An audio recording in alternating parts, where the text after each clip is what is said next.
नमस्कार विद्यार्थी मित्रांनो, या सेशनमध्ये आपण ई गव्हर्नन्स हे जे काही फार चर्चेतला टॉपिक असते किंवा कोणती स्पर्धा परीक्षा असू द्या, विद्यापीठाची परीक्षा असू द्या किंवा कुठलीही परीक्षा असू द्या, त्याच्यामध्ये ई गव्हर्नन्सवर क्वेश्चन येतो म्हणजे येतोच.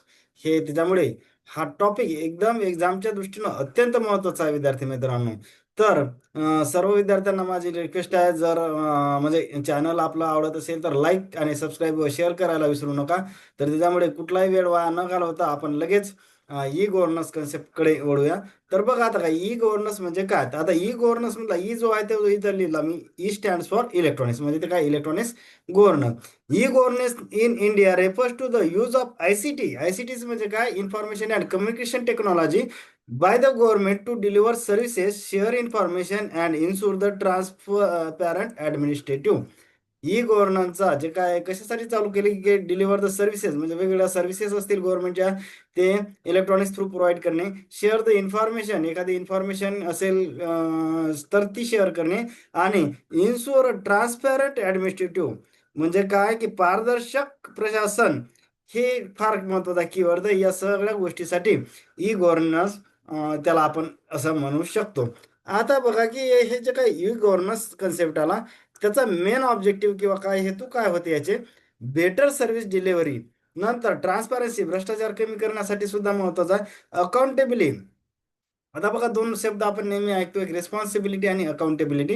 रिस्पॉन्सिबिलिटी म्हणजे काय, एखाद्या व्यक्तीला फक्त जबाबदारी देणे. अकाउंटेबिलिटी म्हणजे काय, तर रिस्पॉन्सिबिलिटीच्या नंतरची स्टेज. नुसती जबाबदार नाही, जबाबदारी देऊन चालणार नाही, तर त्याचं आउटकम सुद्धा ज्या गोष्टीमध्ये पाहिलं जाते, जबाबदारी प्लस आउटकम, तर त्याला आपण रिस्पॉन्सिबिलिटी. नुसतं जबाबदारी देणे म्हणजे काय, तर ती रिस्पॉन्सिबिलिटी. रिड्यूस करप्शन, हे सुद्धा भ्रष्टाचार कमी करण्यासाठी. सिटीजन पार्टिसिपेशन, प्रशासनात लोकांचा सहभाग असल्याशिवाय त्याला आपण यशस्वी प्रशासक किंवा म्हणू शकत नाही. त्याच्यामुळे लोकांचा सहभाग वाढवण्यासाठी सुद्धा याचा ई गव्हर्नन्सचा वापर होतो. इझी ऍक्सेस टू सर्व्हिस, सहज लोकांना सर्व्हिस ऍक्सेस झाल्या पाहिजे, याच्यासाठी सुद्धा ई गव्हर्नन्स. म्हणजे आता इथं काय सर्व पारदर्शक आहे, म्हणजे कुठलाही गोंधळ होण्याचे चान्सेस नाही. तर या सगळ्या ऑब्जेक्टिव्हसाठी ई गव्हर्नन्स नावाचा कन्सेप्ट सुरू झाला. आता बघा पुढची स्लाइड. हा, नंतर त्याच्यामध्ये बघा की पहिल्यांदा नॅशनल ई गव्हर्नन्स प्लॅन कधी आला, तर हे 2006 आला. कोणत्या मिनिस्ट्रीने काढला, तर मेटी म्हणतो आपण ज्याला, ministry of electronics and information टेक्नॉलॉजीनी जे काही नॅशनल ई गव्हर्नन्स प्लॅन सुरू केला होता 2006चा. तर तो मेटी म्हणजेच काय, ministry of electronics and information technology या मंत्राने रेकमेंडेड सेकंड ERC, म्हणजे जे काही सेकंड ERC आली ना 2005ला, तर त्या सेकंड ऍडमिनिस्ट्रेटिव्ह रिफॉर्म कमिशनने ही पहिली जे ERC आली 1966ला आली, नंतर दुसरी कधी 2005ला. तर सेकंड ERC म्हणजे सेकंड ऍडमिनिस्ट्रेटिव्ह रिफॉर्म कमिशननी ही या नॅशनल ई गव्हर्नन्स प्लॅनची रेकमेंडेशन केली होती. त्याची टॅगलाईन काय आहे, एक कदम आपकी ओर एक कदम आपके लिए. हे टॅगलाईन एक, आणि म्हणजे काय की टॅगलाईन त्याची काय सांगितली, एक कदम आपकी ओर एक कदम आपके लिए.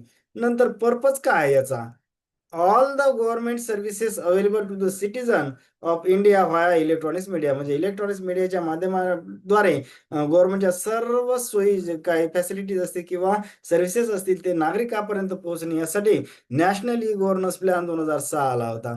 आता पिलर्स ऑफ ई गव्हर्नन्सचे कोणकोणते पिलर्स आहेत, इथे मी ट्रिक्स लिहिलेल्या आहे. PPTR म्हणजे पॉवर पॉईंट प्रेझेंटेशन वाला PPT नसते का, त्याच्यासमोर एक आर लावायचा. PPT म्हणजे का, पीपल असेल, प्रोसेस असेल, टेक्नॉलॉजी असेल आणि रिसोर्सेस असणार. हे 4 पिलर्स आहेत ई गव्हर्नन्सचे. नंतर सगळ्यात महत्वाचा याच्यावर क्वेश्चन येते, एक तर आले तर ई गव्हर्नन्सची डेफिनेशन येते.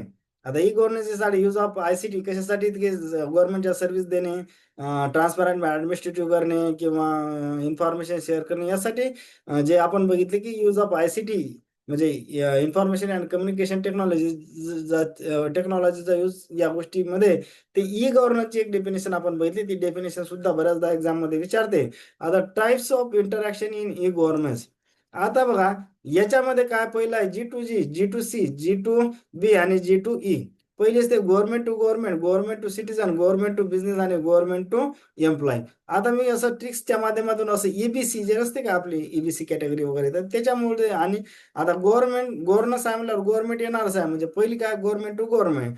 नंतर ई म्हणजे काय, गव्हर्नमेंट टू एम्प्लॉई, हे इकडे लक्षात घ्या, हा ईबीसी असा, हे एवढा पोर्शन म्हणजे सहज लक्षात येईल. कारण की काय होईल असं G2G, G2C, G2 बी, G2 ई असं काहीतरी दिलं आणि मग G2F वगैरे दिला तर आपण फसलं नाही पाहिजे. तर त्याच्यामुळे कारण की असं ऑप्शन येऊ शकतं ना की यातला कोणतं इंटरॅक्शन नाही बाबा ई गव्हर्नन्स मध्ये. तर हे आपल्याला चारही माहित पाहिजे: government to government, government to citizen, government to business, government to employee. आता लक्षात कसं सांगितलं मी, तर गव्हर्नन्स आहे म्हणजे गव्हर्नमेंट इथं राहणारच आहे. इकडे सगळीकडे गव्हर्नमेंट कॉमनच आहे. मग काय हे आपण ईबीसी असं लक्षात ठेवलं ना, ई म्हणजे काय, एम्प्लॉई, बिझनेस, सिटीजन आणि गव्हर्नमेंट. गव्हर्नन्स आहे म्हणजे गव्हर्नमेंट असणारच आहे ना, म्हणजे त्याच्यामुळे तो लक्षात ठेवला नाही तरी चालेल. ते बाय डिफॉल्टच आहे, आपल्याला कळलं. म्हणजे असं कन्फ्युज होण्याचं कारण नाही, ईबीसी लक्षात ठेवायचं. ई म्हणजे एम्प्लॉई, बिझनेस आणि सिटीजन. बाकी गव्हर्नमेंट बाय डिफॉल्टच, कारण की गव्हर्नन्सच चालू आहे ना. आता पहिला G2G कशाला म्हणायचं? G2G म्हणजे काय, government to government. This interaction between one government department and other government department. Government to government असल्यामुळे काही लक्षात ठेवायचं म्हणजे एवढं काही भानगड नाही.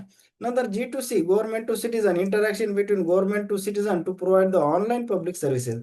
ऑनलाईन पब्लिक सर्व्हिसेस म्हणजे काय, सिटीजनला देण्यासाठी जे काय गव्हर्नमेंट आणि सिटीजन मध्ये इंटरॅक्शन होत असते त्याला आपण G2C म्हणतो. नंतर G2B, government to business, interaction between government and business organisation जर असेल तर आपण त्याला म्हणतो G2B. म्हणजे असं काय लक्षात ठेवायचं फारसं हे नाही, म्हणजे इथं कळतेच आपल्याला शब्दातून म्हणे. नंतर G2E, government to employee, interaction between government to its employee. जर गव्हर्नमेंट आणि त्याच्या एम्प्लॉई बद्दल इंटरॅक्शन होत असेल तर त्याला आपण गव्हर्नमेंट टू एम्प्लॉयमेंट किंवा G2E म्हणतो. नंतर some important initiative related to E governance. पहिला ई क्रांती. ई क्रांती काय, नॅशनल ई गव्हर्नन्स प्लॅन 2.0. जसा आपला ओरिजिनल कधी आला होता, 2006 नॅशनल ई गव्हर्नन्स प्लॅन. आता ई क्रांती त्याचाच 2.0 म्हणजेच काय, E Kranti. Launch under digital India in 2015 मध्ये ई क्रांती हे डिजिटल इंडियाच्या अंतर्गत लॉन्च करण्यात.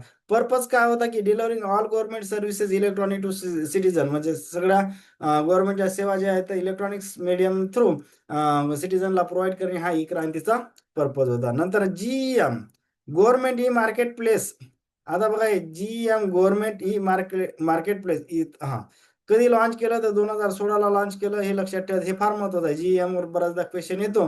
Government E market place. आता मार्केट प्लेस आहे म्हणजे काय, बिझनेसच्या रिलेटेड आहे ना.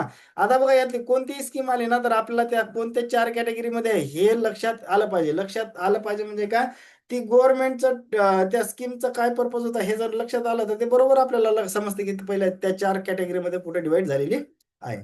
मिनिस्ट्री ऑफ कॉमर्सने इंट्रोड्यूस केली platform. It is online platform for the procurement of good and services by the central and state ministry department and PSU. नंतर UPI आलं होतं, स्टार्ट झालं होतं 2016 युनिफाईड पेमेंट इंटरफेस, ज्याला आपण म्हणतो.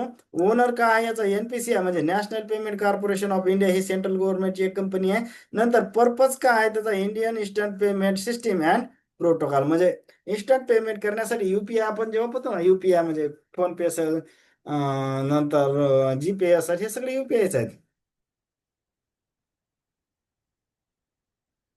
नंतर DigiLocker start in 2015. Ministry कोणत्या, ministry of information technology, ministry of electronics and information technology, ज्याला मेटी म्हणतो, त्या मंत्रालयाने सुरू केली. Part of digital India, digital इंडियाचाच हा पार्ट आहे. And promote the paperless governance. म्हणजे काय, बघा आपण बरेचदा गव्हर्नमेंटचे जे काही कागदपत्र वगैरे आपण डिजिटल लॉकर थ्रू सुद्धा डाउनलोड करतो. म्हणजे काय की पेपरलेस, बाबा हार्ड कॉपीची गरज नाही, आता डायरेक्ट डिजिटलीच तुम्हाला मिळेल. नंतर Umang, unified mobile application for new age generation. याचं फुल फॉर्म पण लक्षात ठेवायचं, फुल फॉर्मवर सुद्धा क्वेश्चन येऊ शकतो. Unified mobile application for new age governance. सुरू कधी झाला तो, मग 2017. हे मोबाईल ॲप आहे. कोणत्या मिनिस्ट्रीने चालू केलं तर meeting, ministry of information electronics and information टेक्नॉलॉजीने सुरू केलं. Major government services on single mobile आहे. मोठ्या म्हणजे बऱ्याच गव्हर्नमेंट सुविधा हे सिंगल मोबाईल ॲपवर प्रोव्हाइड करणे, हा उमंगचा उद्देश होता. नंतर DBT आलेली आहे महत्वाची, 2013ला, 1 जानेवारी 2013ला DBT डायरेक्ट बेनिफिट ट्रान्सफर सुरू झाली.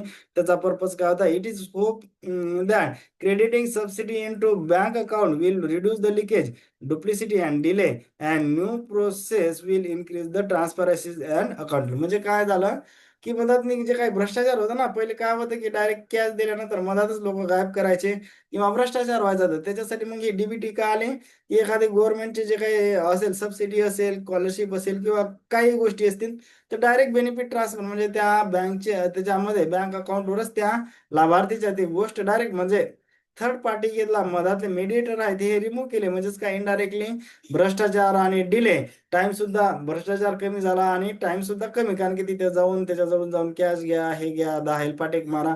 तर ते सगळं कमी करण्यासाठी ही डीबीटी महत्वाची स्कीम आलेली आहे. तर होप करतो की बऱ्याच गोष्टी समजल्या असतील. चॅनलला लाईक, सबस्क्राईब आणि शेअर करायला विसरू नका. थँक्यू.